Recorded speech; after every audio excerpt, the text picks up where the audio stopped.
আজ জানাবো দেহ ব্যবসা থেকে প্রতারণার কারণে জেলও খেটেছেন যে সুন্দরী চার নায়িকা। তবে বলিউড ইন্ডাস্ট্রির গ্ল্যামারের ঝলকে সাধারণের চোখ ঝলসে যাওয়ার উপক্রম হয় বারংবারই। ইন্ডাস্ট্রির নায়িকাদের বিলাসবহুল জীবনযাত্রা সবচেয়ে বেশি চমকে দেয়। তবে জানেন কি, রূপালী দুনিয়ার এই অভিনেত্রীদের মধ্যে কেউ কেউ আবার দাগি আসামি। তবে এই তালিকায় এমন নায়িকাদের নাম আছে যাদের বেশ নাম ডাক রয়েছে। তবে চলুন এক নজরে দেখে নিন সেই তালিকা। যেমন নাম্বার 1 মধুবালা।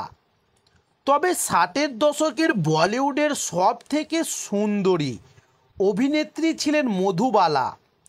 তার রূপের প্রশংসায় আজও পঞ্চমুখ হন বলিউড প্রেমীরা।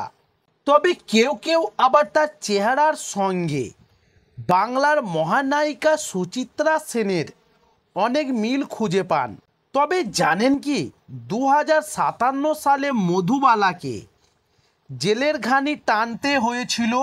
তবে ওই বছর তার বিরুদ্ধে আর্থিক প্রতারণার অভিযোগ উঠে।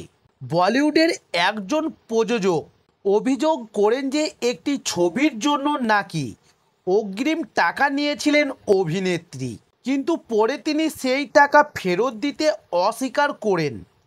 এর জন্যই তার বিরুদ্ধে মামলা হয় এবং এই কারণে কয়েকদিন জেলে থাকতে হয়েছিল মধুবালাকে। এবার জানুন নাম্বার 2 সোনালি।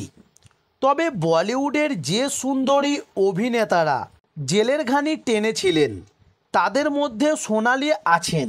তবে তাকে ধর্মীয় অনুভূতিতে আঘাত দেওয়ার অপরাধে গ্রেপ্তার হতে হয়েছিল। তিনি একটি ফটোশ্যুটে হলুদ কুর্তা পরেছিলেন, তবে সেখানে লেখা ছিল ওম নমঃ শিবায়। তাই তার বিরুদ্ধে মামলা করা হয় এবং তাকে কয়েকদিনের জন্য জেলেও থাকতে হয়। এবার জানুন নাম্বার 3 মনিকা দেবী।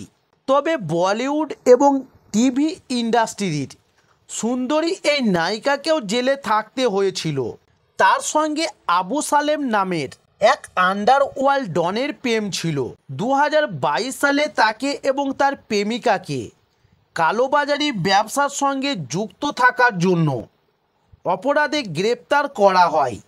এবার জানুন নাম্বার 4 শ্বেতা বসু। তবে জাতীয় পুরস্কারপ্রাপ্ত অভিনেত্রী ছিলেন শ্বেতা। মাকড়ি ছবিতে শিশু শিল্পী হিসাবে অভিনয় যাত্রা শুরু হয়েছিল তার। সেই তিনিই নাকি টাকার জন্য পতিতাবৃত্তি করতে শুরু করেছিলেন। একটি হোটেল থেকে হাতে নাতে ধরা পড়ে তার 2 মাসের জেলও হয়েছিল। তো দর্শক বন্ধুরা, এই ছিল আজকের এন্টারটেনমেন্ট ভিডিও। আরও এরকম এন্টারটেনমেন্ট ভিডিও পাওয়ার জন্য অবশ্যই আমার চ্যানেলটি সাবস্ক্রাইব করে সঙ্গে থাকুন। নমস্কার।